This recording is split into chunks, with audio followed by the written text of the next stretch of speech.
All right. Mom's first, you second. All right? Okay. That's the way it always happens, by the way. Rest of your life. Mom first, then you second, right? Right.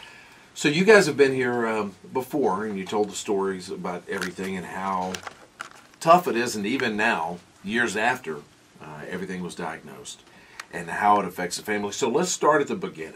Okay. And so how, was it one of those, we hear these so often, and you have twins, so this is even more unique. Yes. But everything was going fine, no problem, same boys, everything, you know, being boys, and then what happened? Well, River had been having some really bad headaches, but they are few and far between, month, 2 months, 3 months. So we're a migraine family, so we didn't really think that much of them. But the headaches started getting closer together, and it was a beautiful, beautiful, sunny Sunday morning in April. And River had gone to bed that night with a headache, and he woke up that morning with a headache. And the headaches would be so bad that he would cry. He was only 6. He would cry and he'd say, "I just want to die." And that's hard to hear from your son, that he's hurting so bad that he just wants to die. And then he would vomit, and then he would go to sleep, and he would feel better. So he felt better about mid-morning, and so we decided to take the kids to Raleigh, to Walnut Creek, to see the UNC and NC State softball game. And we got there, and the kids were all running around and eating Italian ice, but not River. He didn't want any Italian ice, and he didn't want to play. He just wanted to curl up in a chair in the shade. And so we ended up leaving early because he didn't feel well, and we were in the car on the way home, and I told my husband, I said, "There's something wrong with my son. I can feel it. There's something wrong with him, and I want to take him to the ER." And my husband said, "Well, are you sure? You know, do you want to wait and let's take him to the doctor next week?" And I said, "No, I just feel something is wrong." So we went home, and we took the other kids to my sister-in-law's, and then we went on up to Wake, and we went in, and by that time River was feeling a lot better. The doctor did the neuro check, and everything was fine, and he was looking at us like, "Oh, okay guys, this is the ER, you know, there's nothing wrong with this kid, you know." So he said, "We're going to do a quick CT, we're going to get you guys out of here, it's going to take about 20 minutes. So we went over to the CT room, and River got up on the scanner, and you could see the people through the glass, the techs. He had the scan, and then when the scan was over, I remember vividly looking up in the glass, and all the people were looking down. And I just felt this sinking feeling in my heart. But we went back to the room, and we waited, and it seemed like it took forever. But I decided I'd run to the restroom real quick, so I went out in the hallway, and on my way back, I felt somebody touch my arm. And I turned around, and it was the child life specialist, and she said, "Miss McLean, the doctor would like to speak to you and your husband by yourself without River."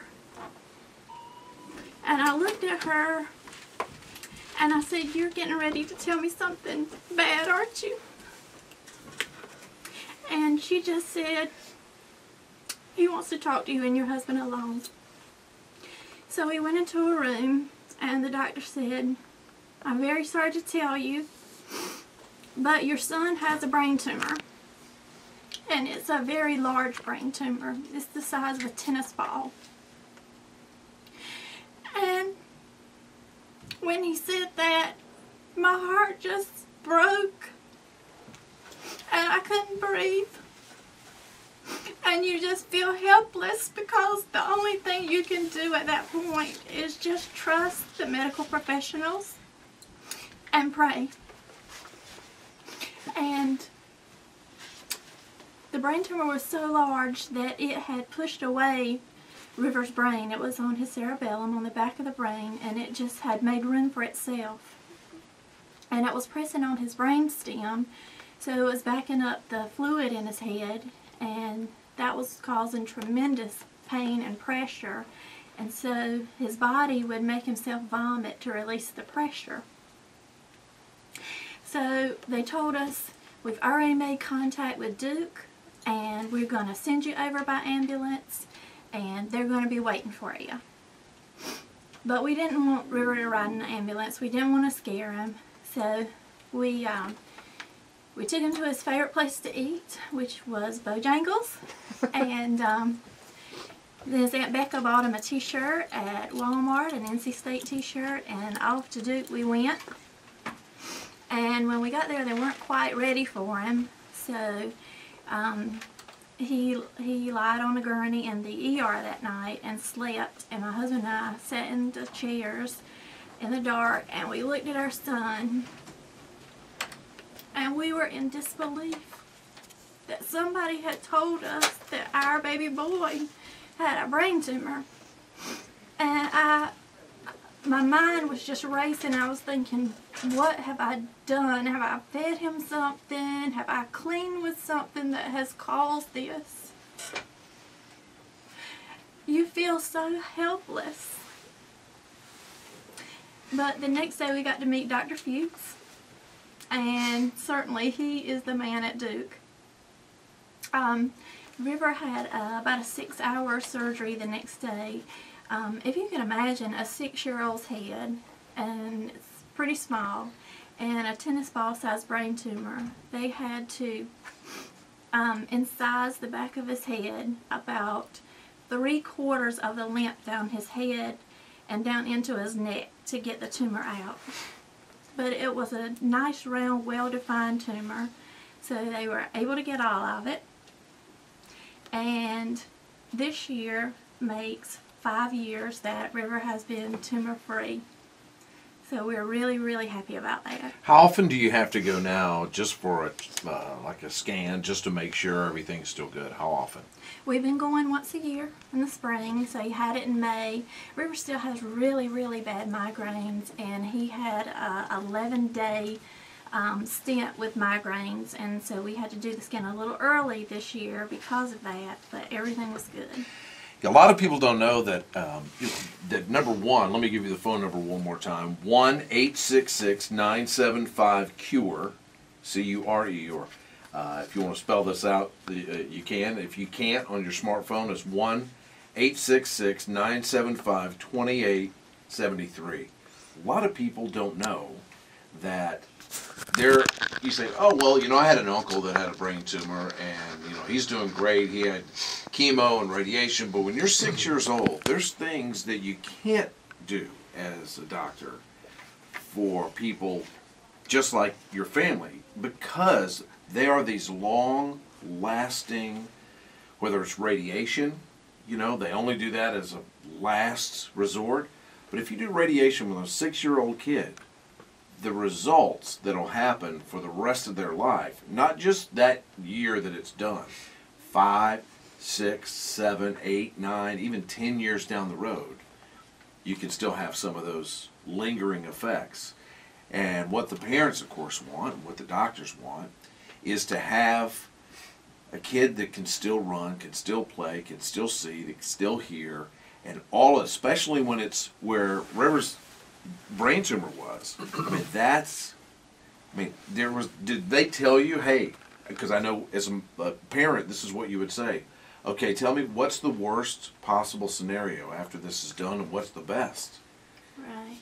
And did they tell you when they said this, well, there's a chance he might not be able, you know, to walk, or a chance he might, because if you use the left side of your brain, usually that's reading, comprehension, long-term, everything, you know, when it comes to long-term memory, short-term memory.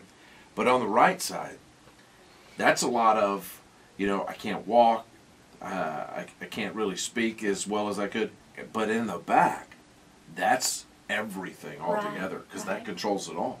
Yes, and I'm sure they did tell us those things, but honestly, once they said your son has a brain tumor, that's really all I heard. Yeah. And your priorities in life change. Yes. As a family, right?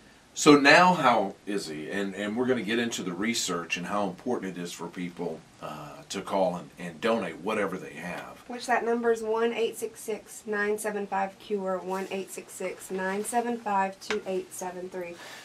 But now, is there medication that he has to be on? Is it we're just keeping our fingers crossed to this point? Did he have to have any after the surgery? Because there's stuff still, there's tumors that they, even after they take everything out, fingers quote, Right. you can't see everything that still may be there. He has made it to the 5-year point, Yeah. and Dr. Fuchs says that was our first goal, get to 5 years, you know, and that we can have a little sigh of relief. So we've made it there, and we're really happy about that. The only medications River takes is for the migraines because he still suffers badly with those. Yeah. All right, big boy. So you tell people that are listening right now why they should call and donate their hard work. They've been working hard all year long. Why should they call and give any of their money to help these kids? To help the research for like brain tumors and stuff. That way we can find more cures and stuff. Yeah. Did you make friends when you were going through treatment? Did you see other kids your same age going through the same treatments as you were? I saw a couple, but mine was probably not the worst. Yeah. Yes. Yeah. So, help these people out, like the McLean family, and listen to this. River's sister, Dara, did I get that right? Mm-hmm. Yeah, good look at that. Pretty She's good. a junior in high school. Tell everybody what you're doing right now and how you made this money. Go ahead and tell everybody. Well, I'm the president of my school's FFA, Community Christian School, and my officer team paired up with me to sell T-shirts. And the T-shirt said Community Christian School FFA, and the writing was in gray, and that's the color of the brain cancer awareness ribbon. And we ended up making $200 to support kids like my brother, and I couldn't have done it without them, so I just want to thank them.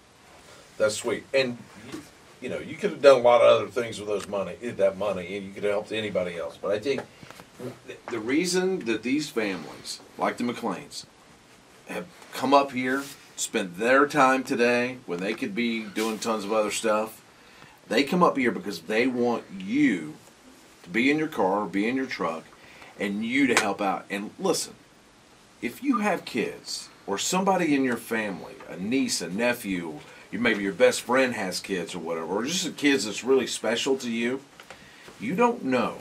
And I'm not trying to scare anybody, but what I'm telling you is the stories you're going to hear all day today was, hey, everything was fine.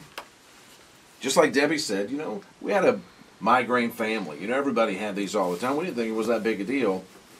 But then it turns into something that is a lifelong journey that Mom, even though River's still doing well, you still get that, when it's time to go to the doctor, you still get that pit because you know that it could come back.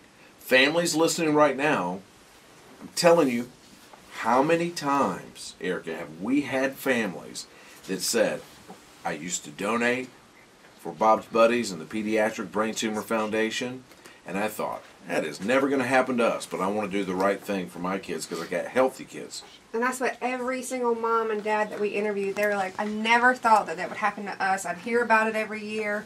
And sure enough, at a ball game, at the concert, and they just weren't feeling well, and it turned out to be a brain tumor.